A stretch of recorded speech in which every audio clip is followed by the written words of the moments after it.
Hello everybody and welcome to a brand new Let's Talk ESO with me, Sherman. I wanted to get this video out before tomorrow gets here because you guys know what's coming tomorrow.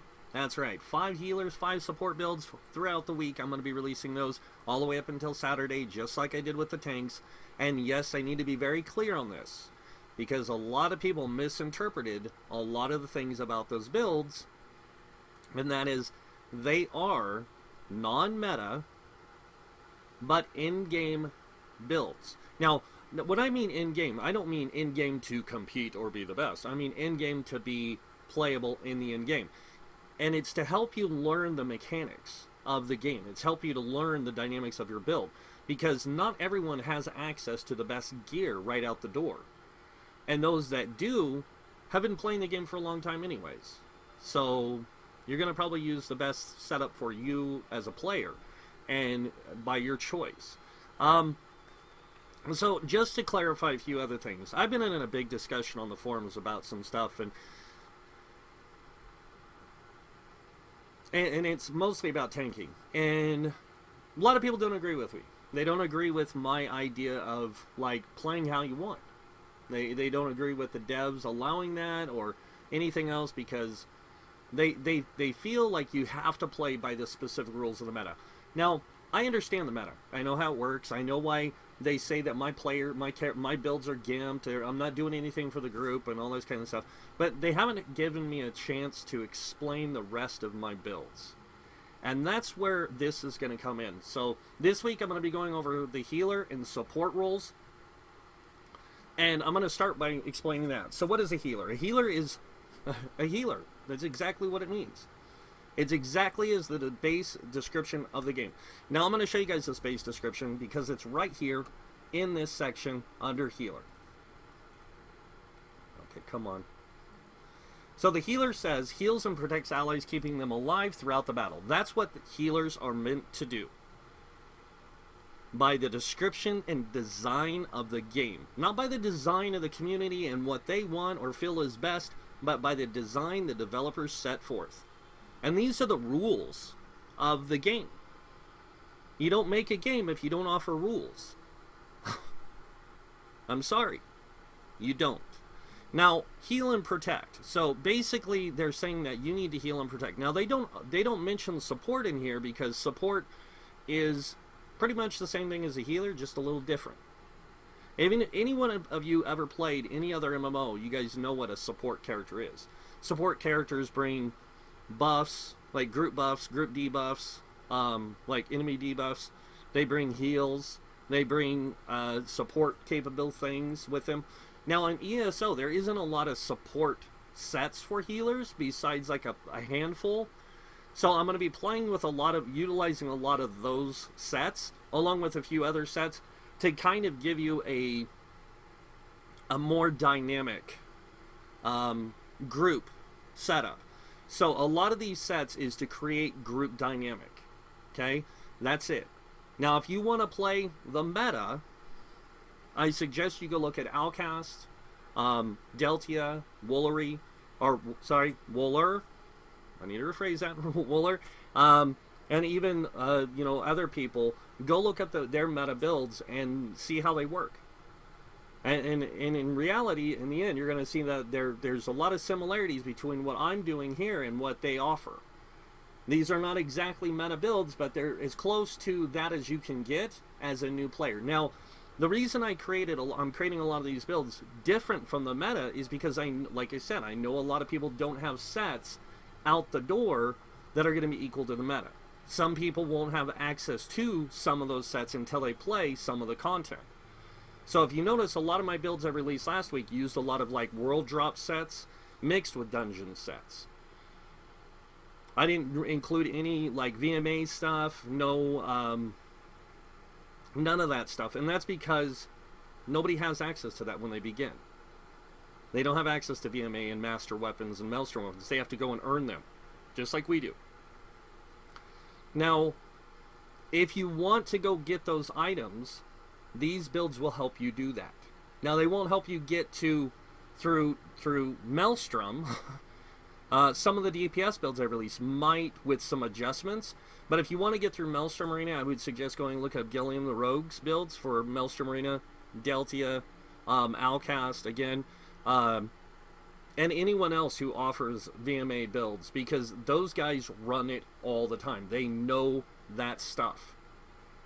I don't run Maelstrom Arena hardly enough to even clarify, like, the mechanics. I know the mechanics because I play it, but I don't know, like, the best setup to take through it. I play it through with my tank, so, and everyone tells me that build doesn't work, so I'm just going to leave that out of the discussion. But I play through it with my tank, and no, I have not beaten Maelstrom yet with my tank. I'm still working on a few of the stages. And that's because I just don't bring the DPS. But I found a new setup that's working, and I'm just now getting to the more, like, to the stages that I have some mechanics I just need to learn to overcome, and I'm working at that. But eventually, when I get to the point where I can complete the run with my tank, I will do a video with my tank and show you guys how you can do it with that tank build. So, moving on, though, the difference between healer and support, just to let you guys know, is healers are, like I said, they're by game design, they're meant for healing and protecting. That means using heals and damage shields. This build right here, this is a DK healer, is literally the best for it. And when I say that, the DK does have a group damage shield, like, applies to the whole group. Now, unless you build the healer with a lot of health, it's not as effective. But if you build it even the way I'm running it, the damage shield still applies, and it still helps in some degree. And even if you're playing with a DK tank who's using their damage shield, the class damage shield, along, you know, that one, when they pop theirs, you know, that kind of thing, you won't need your damage shield. So you can actually take it off the bar and utilize something else. But if you're not playing with the DK tank, then you want to take this healer with you, so they have that ability to apply group support. The thing about this particular build is it is all about the damage shields. So, big shout out to my friend Grim for the idea. Now, I'm not using his exact build, and that's because, no offense, guys, I don't think you're ready for it. That's the truth. I mean, this guy, he's mastered the art of playing that build. And I don't even get it, to be honest. But he can play it so well, it's not even funny, and it's amazing to watch him play it. But I will tell you what he runs if he gives me permission. If he sees this by tomorrow and he gives me permission, I'll tell you guys what he runs. So, but I'll show you guys this build. This is the best thing I could come up with. And now a lot of people will say, well, you don't know in-game healing. I know, I do know in-game healing, just like I know, like, other things. But I look at the game in a different perspective. I'm looking at, okay, these are people that are getting into the in-game. What do they need? What kind of tools do they need to start learning the in-game to help them get into that dynamic group setup kind of thing? This build can help with that. Even though it's not meta, it still utilizes a lot of the meta concept, and it still utilizes a lot of the, I like to call it the Grim technique. And it's pretty cool. But this build is even named after him, so big shout out to Grim. Thank you so much for the advice and you know, showing me the idea. Because I haven't done this in the past. I've never shown him the respect that he deserves when it comes to his knowledge. Grim's been a very great supporter of mine and a really great helpful person. When I have issues with things, I go to him, because me and him can sit there and we can work out ideas on how to make things work within the group dynamic that we play by. Not the group dynamic of the meta, but the group dynamic we play by, which is usually non-meta stuff. And it's a lot harder to put together a group dynamic that's not created. So we found our ways to work our ideas in the group mechanics, and a lot of the times, like if he's tank or if he's healing, yeah, I'm not running my barrier at all, because I don't need it. I don't even need it slotted. And if you guys are wondering about resources, I don't even worry about resources, because this guy has orbs covering me like it's my birthday, so I'm happy. But yeah, he's just really impressive with his build, and I wanted to share his idea with the community, and not just his build design. I wanted to share with the community the ideas, because I do think his ideas are definitely something worthy to the community. I mean, I wouldn't make a build dedicated to his idea if I didn't think it was worthwhile. So, and no kidding, his build is insane, like crazy insane. So yeah, so healers heal and protect. Now support kind of do the same thing. They do heal and protect, but they also can do other things. They don't have to focus on being offensive as much, you know, like if they don't want to, they can actually, you can make them to be very close to a similar healer, but you do want to use different abilities. Like when it comes to, like, let's say you're taking a Sork healer and a DK healer into a trial. You don't want one throwing out healing orbs and the other one throwing out healing orbs. And the reason why is because there's really no need for the two types of, like, the two same orbs. It's almost better to have one throwing out the other orbs to bring some extra DPS for the group. And you're going to go like, huh? Why? Well, this game's all about damage. It's all about maximizing, you know, doing damage. Everything you do in this game is about doing damage. But it's also about support. And having good group support, besides in the sense of the meta, you know, your tank doing it, you can have your healers do it. Your off healer, as I like to call it, or support character do it. They can bring things like the Crusher enchant if you need it. Now, some of these builds will be running the Crusher enchant with like a lightning wall, like a lightning staff, and they will be running Crusher on both bars for the benefit of the group. Now, a lot of people are like, oh, well, the healer should be running this instead. You know, like this thing that does the minor, like, applies the weakening enchant that lowers their thing. Well, yeah, they could. You're right. But you know what? This is a different group dynamic. So I'm going to have some of the support characters run the Crusher enchant to alleviate some of the pressures off the tanks, so the tanks can do their job, which is tanking. So the a couple of the support are going to be running Crusher enchants. A couple of supports are going to be running the weakening enchant, and even some of them will be running a Crusher enchant or a weakening enchant along with a magic damage enchant for magical return, because the build needs it. And you guys, you know, a lot of people talk about group dynamics. There's a reason why the meta works the way it does. It's because the group dynamics are defined around the group idea. Maximizing DPS with tanks through debuffs and everything else, using healers to help buff the group and stuff with things like combat prayer and other things. These builds aren't going to have a lot of that. They're not going to be the same as the meta. Like I said, these are to help people get to end game, become accustomed to the mechanics and the idea of the mechanics, and then coming up with what works best for them. Because everyone's different. Everyone's going to find their own niche place in their structure. Now, like I said, a lot of the builds I released last week, the tanks were all kind of niche, like to give people different flavor. That's it. I'm going to do the same thing this week with the 5 different healers. It's to show you that the 5 classes can heal with specific setups. I will be honest. I'm not really familiar with Sork healing because I've never really played it much. The only time I've played it is in testing, and I like it. I think it's really cool. It's just not my thing.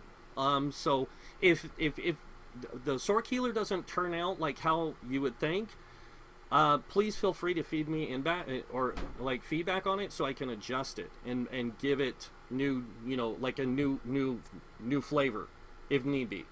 When it comes to the Templar, I know the Templar inside and out. I know the Warden inside out, and I know the Nightblade better than any of the other classes when it comes to healing, because that's what I main, is a Nightblade healer.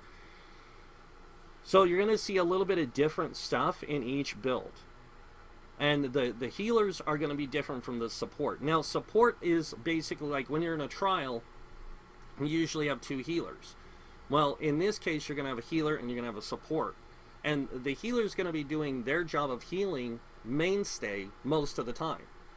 Like, unless there's an encounter that requires the group to split, then the support's going to break off and offer their heals and stuff to the group that breaks off. So that if you have to split, they're going to do that. And like when it comes to tanking the axes in Hellrose Citadel, that support character is going to go with that off tank, or with that tank to tank the or help with the axes. Now I know what you guys are thinking, but why? Well, it's just to give him the support he needs. Resources if he needs them, like orbs and stuff, and synergies. And then on top of that, you know, if they do need extra help, like damage shields or something like that, to help mitigate some damage so they can get some resources back by drinking a potion, heavy attacking, whatever, they can help. That's what they do. That's their job. So you'll see the group dynamics, just like with last week. A lot of people didn't see the group dynamic in it, but once I get through this week, you guys will start to see more of the group dynamic coming together in how they work with the respective tanks. And then the same thing goes when I do the DPS. You'll see how they fit into the group dynamic, and you'll be like, oh, okay.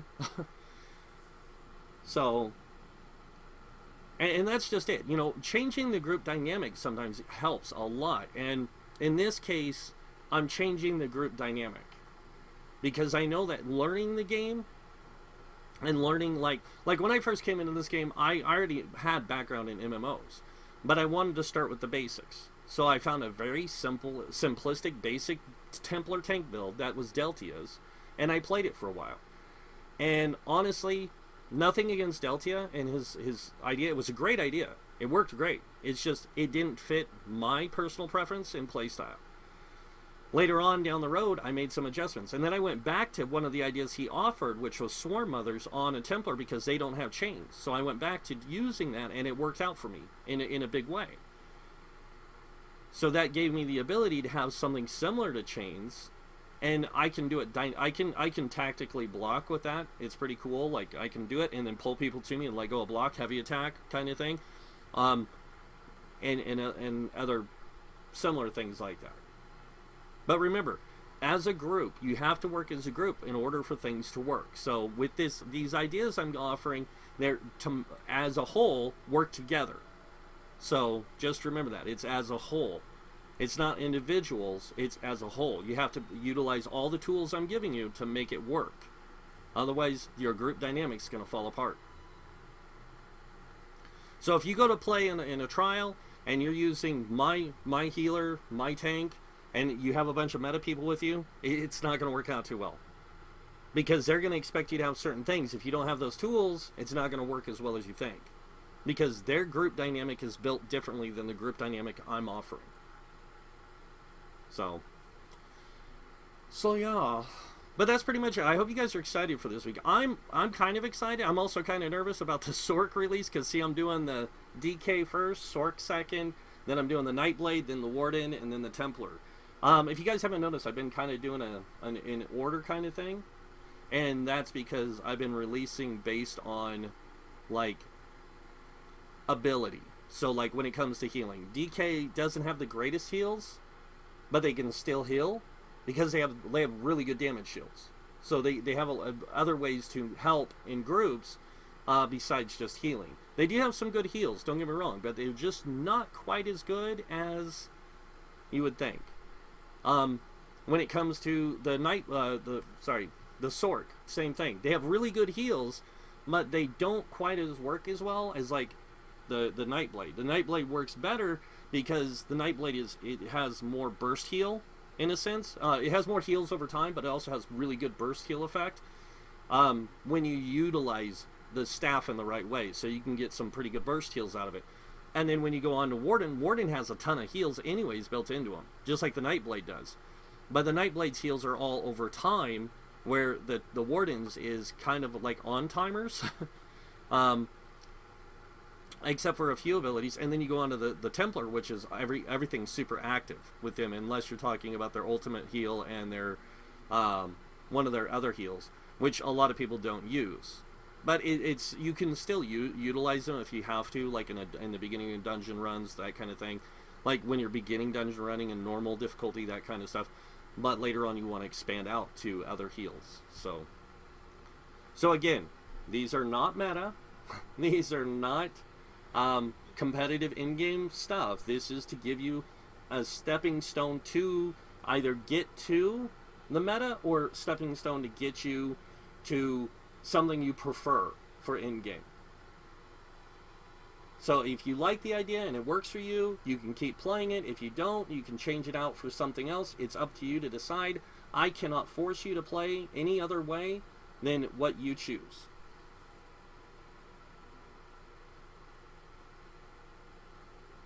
So that's pretty much it. So if you guys like this video, hit that like button. If you guys want to see more videos by me, or even check out these builds that I'm releasing this week, please hit that subscribe button. Other than that, I want to thank you all for watching. Until next time, have a wonderful day, and this guy might see you in game. Bye.